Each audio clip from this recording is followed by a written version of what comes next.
Welcome back, everyone. It's been raining all week here again with hardly a break, so I spent my time at my desk designing and redesigning Triple E's circuit board. Some people were a little confused as to my goals or intents for such a computer design, so we'll talk a little bit more of that here today. So for now, I'm still on version 0.1 at this time, only because I haven't sent the first design off yet to be printed. While it may not appear too different from the last time you've seen it, the overall layout may look similar, but electronically, it has changed a lot. So why am I doing this? Well, this is a personal pet project of mine. I always wanted a car that I could control, like other famous cars such as KITT, the Christine movie car, or even Herbie. This computer allows independent and wireless control of all of the car's systems. It also facilitates the additions of more modern features. Think remote start, one-touch power windows, power door locks, or anything else I can think of.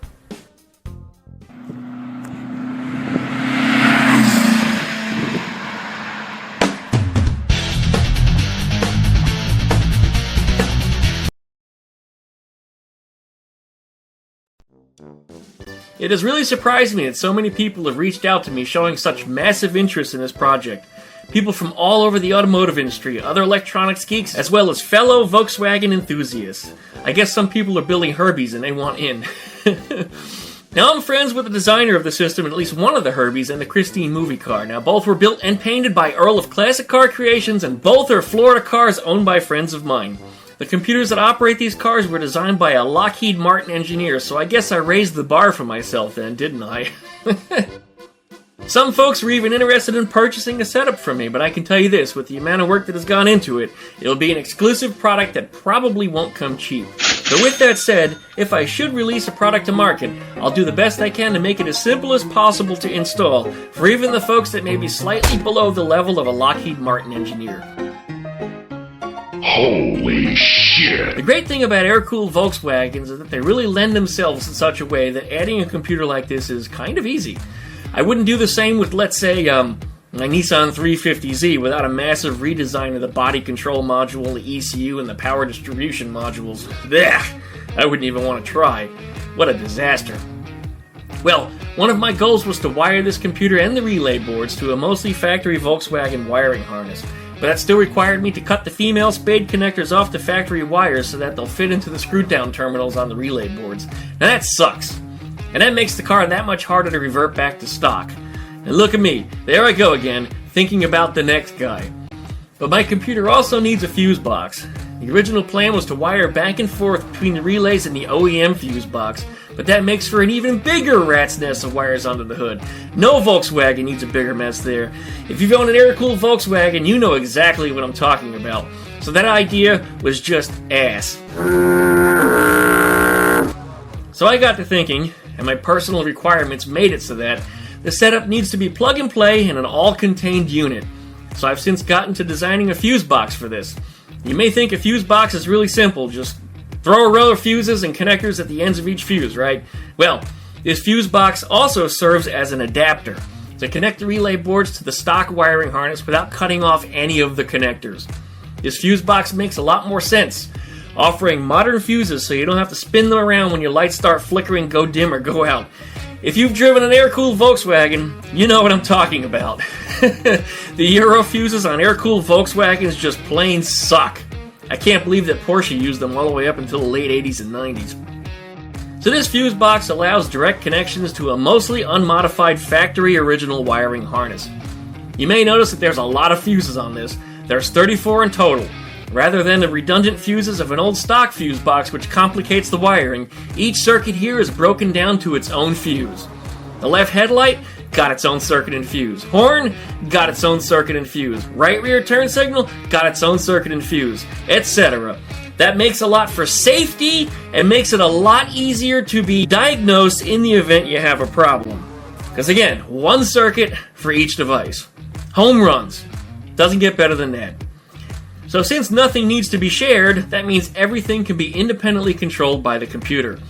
Now you may remember that this computer can also be controlled by a phone or tablet via Wi-Fi, but I still want to keep all the factory switches in the car so that the car always retains its original factory look and feel when driving. This was very important to me. despite the Porsche phone dial rims that are currently on the car, which are from the 70s. But that's part of the story for another day. Just remember, wheels can be easily unbolted and swapped. And for some reason I keep having to explain that to people, but I do have other plans here, so watch for it. But I'm off topic with that, so let's talk more about switches. This board design is set up for a total of 32 switches.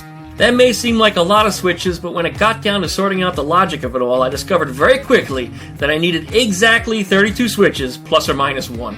Whew, I can't believe it. So that means this board is full and I've got no room for expansion. Or do I? If you remember, this board utilizes shift registers, which can be easily expanded into oblivion.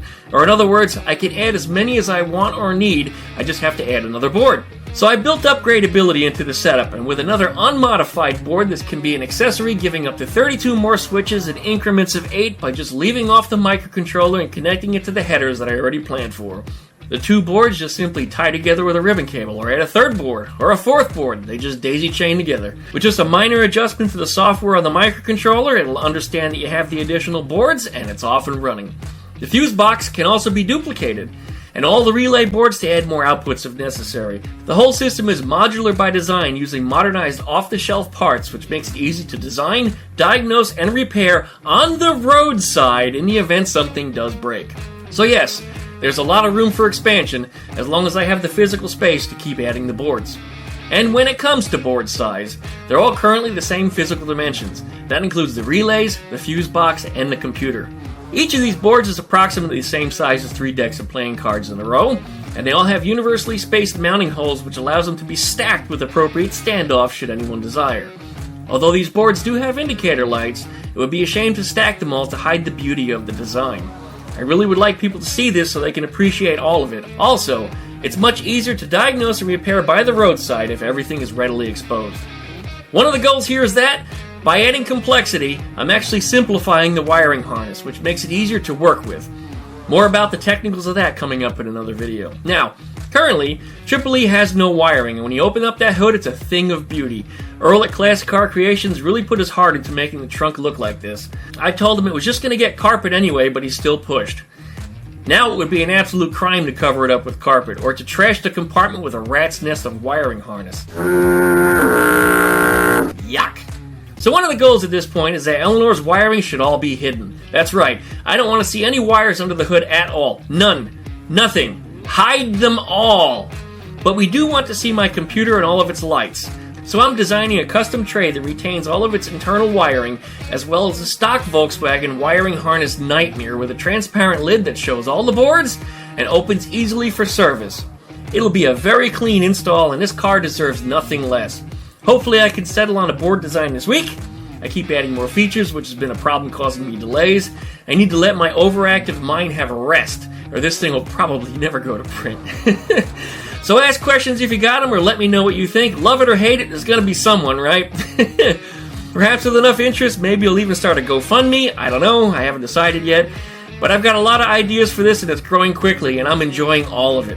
So thanks again, you guys, for watching. Don't forget to likey, comment, and subscribe. And we'll see you again soon with the next update. I appreciate all you guys. See you next time.